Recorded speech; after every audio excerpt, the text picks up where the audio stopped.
Halo semua, kali ini kita akan membahas laporan praktikum mengenai karakterisasi dan uji disolusi aspirin hasil rekristalisasi penguapan pelarut. Sebelumnya, izinkan kami memperkenalkan diri terlebih dahulu. Nama saya Ida Ayu Ade Sri Anggraini, NIM 1035, dan rekan saya. Perkenalkan, nama saya Iwan Suarinata, NIM 1840, dan rekan saya. Saya Indah Maria Tiodai Lumenggaol dengan NIM 1833. Selanjutnya saya akan membahas mengenai pendahuluan terlebih dahulu. Yang pertama mengenai latar belakang, rekristalisasi memiliki prinsip memurnikan padatan yang memiliki kecenderungan untuk membentuk isi kristal. Sedangkan aspirin atau asam asetil salisilat adalah obat turunan dari salisilat yang sering digunakan sebagai anti-analgesik, antipiretik, dan antiinflamasi. Nah, aspirin sendiri merupakan obat yang dapat membentuk isi kristal. Karena hal tersebut, bahan ini dapat dimurnikan dengan cara rekristalisasi. Cara rekristalisasi adalah cara pemurnian yang paling efektif untuk obat yang dapat membentuk isi kristal. Selanjutnya mengenai dasar teori, di mana rekristalisasi adalah pemisahan bahan padat berbentuk kristalin. Untuk memurnikan suatu senyawa salah satunya, dapat dilakukan proses rekristalisasi. Teknik rekristalisasi tersebut umum digunakan untuk pemurnian bahan aktif farmasi dengan cara mengkristalkan kembali untuk memperoleh padatan setelah dilarutkan pada pelarut yang sesuai. Salah satu bahan aktif farmasi yang bisa dilakukan kristalisasi atau rekristalisasi adalah aspirin. Untuk teknik kristal dapat mengubah karakteristik kristal seperti ukuran, habit, dan polimorfisme. Padatan kristal memiliki struktur eksternal dan internal, di mana struktur eksternalnya merupakan habit dan struktur internalnya merupakan polimorfisme. Untuk kristal yang diperoleh dilakukan karakterisasi lanjutan dengan mikroskop polarisasi, spektroskopi IR atau infrared, DSC, difraksi sinar X serbuk, dan uji lainnya.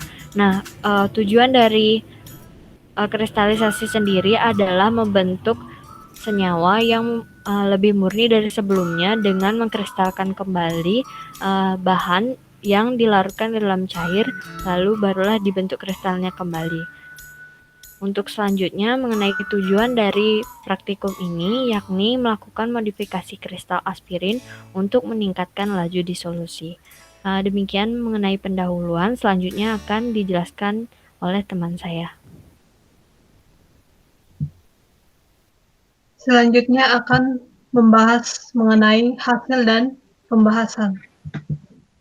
Pada penelitian ini, pengamatan habit kristal aspirin hasil rekristalisasi berbagai pelarut dilakukan dengan mikroskop polarisasi, di mana dapat diketahui bahwa aspirin tanpa perlakuan atau disingkat AS memiliki habit kristal berbentuk batang. Sedangkan kristal aspirin yang dihasilkan dari metode penguapan pelarut metanol disingkat dengan AMP yang menunjukkan bentuk euhedral, dan pelarut tetrahidropuran disingkat dengan ATP yang menghasilkan kristal aspirin berbentuk prisma. Sedangkan pada pelarut kloropom yang disingkat dengan AKP menghasilkan bentuk rombohedral. Habit kristal ini merupakan salah satu parameter penting untuk proses pembuatan sediaan obat. Perubahan habit kristal aspirin setelah dilakukan proses rekristalisasi dapat menyebabkan perubahan sifat psikokimia, sehingga merubah performa dari sediaan obat tersebut. Gambar tersebut merupakan pengamatan habit kristal aspirin dengan menggunakan mikroskop polarisasi yang mempunyai pembesaran yang berbeda, di mana pada kristal aspirin tanpa perlakuan memiliki pembesaran 100 kali, AMP 400 kali, ATP 200 kali, dan AKP pembesaran 200 kali. Selanjutnya, Pemeriksaan spektroskopi inframerah digunakan untuk mengidentifikasi gugus-gugus fungsi pada kristal yang telah disebutkan tadi, yaitu AS, AMP, ATP, dan AKP. Pada gambar 2, terdapat pola spektrum kristal AS dan hasil rekristalisasi berbagai pelarut,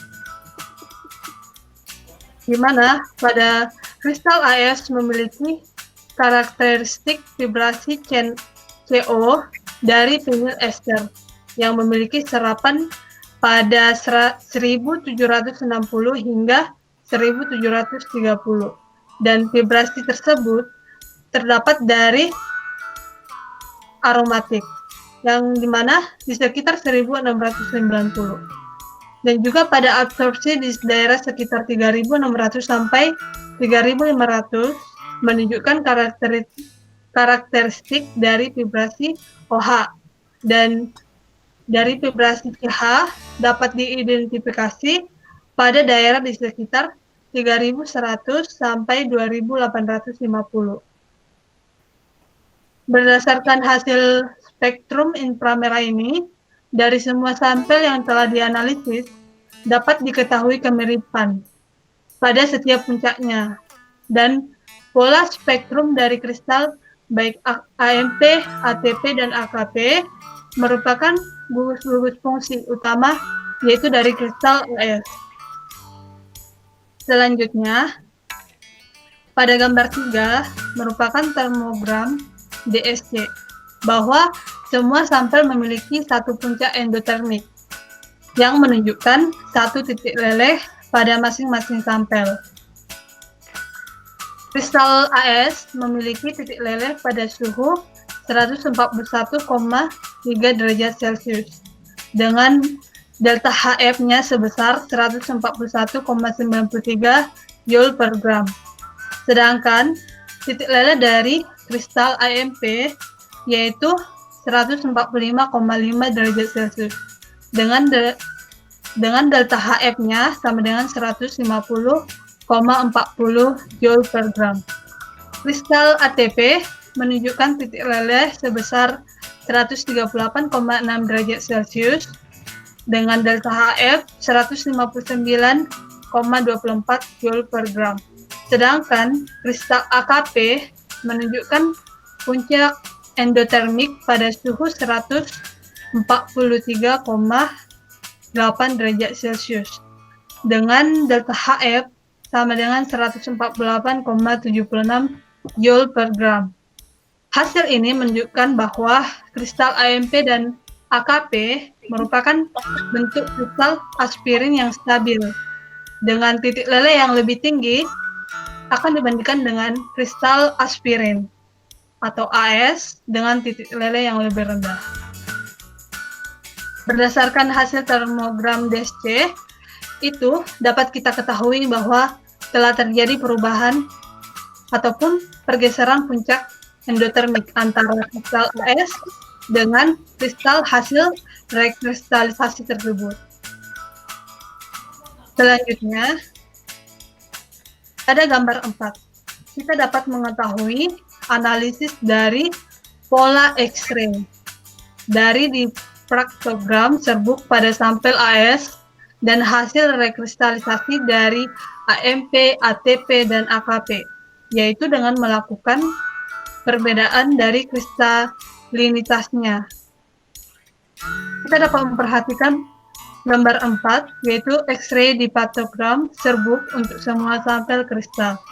Berdasarkan dari hasil pengamatan ini, difraktogram dapat diketahui bahwa sampel ATP dan AKP memiliki pola difraksi yang relatif sama dengan AS, sehingga dapat disimpulkan bahwa rekristalisasi dengan pelarut tetrahidrofuran dan kloroform tidak mempengaruhi sistem kristal aspirin. Kristal aspirin hasil rekristalisasi metanol ataupun disingkat dengan AMP akan memiliki pola difraktogram yang khas jika dibandingkan dengan kristal dari AS, yaitu pada sudut 2 delta sama dengan 15,78 derajat, 18,3 derajat, 23,32 derajat, 29,82 derajat, 33,68 derajat, dan 36,88 derajat. Perbedaan di pratogram ini akan mengindikasikan adanya perbedaan struktur dari internal kristal pada kristal AS dengan AS setelah dilakukan rekristalisasi pelarut metanol atau AMP. Selanjutnya, pada gambar 5 dapat terlihat dengan jelas bahwa terjadi peningkatan kecepatan disolusi pada semua sampel aspirin hasil rekristalisasi, baik dari AMP, ATP, dan AKP. Dan yang ketiga ini akan dibandingkan dengan kristal AS. Peningkatan laju disolusi tersebut harus sesuai dengan hasil uji kelarutan. Uji disolusi yang dilakukan selama 30 menit diperoleh nilai persen terdisolusi sebesar 59,37% pada AS, 99,76% pada AMP, 99,77% pada ATP, dan 97,64% pada AKP. Perbedaan internal struktur kristal pada molekul yang sama ini, atau disebut dengan polimorfisme, akan mengakibatkan perbedaan energi secara termodinamika. Hal ini disebabkan karena perbedaan gaya intermolekular aspirin pada struktur internal kristal pada masing-masing polimorf. Selanjutnya, pada gambar 6, semua kristal hasil rekristalisasi pelarut ataupun pada dipratogram PXRD. Gambar ini menunjukkan adanya penurunan intensitas jika dibandingkan dengan kristal AS. Mengapa hal ini bisa terjadi? Bahwa kristal aspirin hasil rekristalisasi pelarut mengalami penurunan kristalinitas pada struktur internal kristalnya. Hal ini dapat menyebabkan penurunan entalpi pelarutan karena gaya intermolekul aspirin menjadi lebih rendah, sehingga profil dari disolusi kristal aspirin hasil rekristalisasi akan mengalami kenaikan. Demikian dari pembahasan, saya serahkan kepada rekan saya selanjutnya.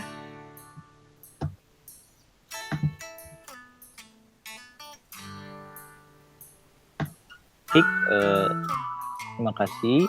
Di sini saya akan menjelaskan tentang terkait kesimpulan dan saran dari jurnal kali ini, yakni kesimpulan dari pembahasan kali ini. Yang pertama itu modifikasi kristal AS dengan metode kristalisasi penguapan pelarut metanol, tetrahidrofuran, dan kloroform menghasilkan berbagai habit kristal yang berbeda. Yang kedua, yakni hasil karakterisasi kristal AMP dengan X-ray diffractometer diperoleh diffractogram yang berbeda jika dibandingkan dengan diffractogram AS. Hal ini dapat mengidentifikasi terjadi pembentukan polimorf dari kristal AS. Yang terakhir, yakni berdasarkan hasil uji disolusi dapat disimpulkan bahwa terjadi peningkatan laju disolusi semua rekristalisasi sebesar 39,69% jika dibandingkan dengan kristal AS. Baik, itu ketiga kesimpulan yang dapat dibahas, yakni yang selanjutnya saran perlu dilakukan uji lain untuk mengetahui kadar aspirin. Baik, itu saja dapat saya sampaikan. Saya kembalikan ke moderator. Demikian pembahasan dari kami. Terima kasih.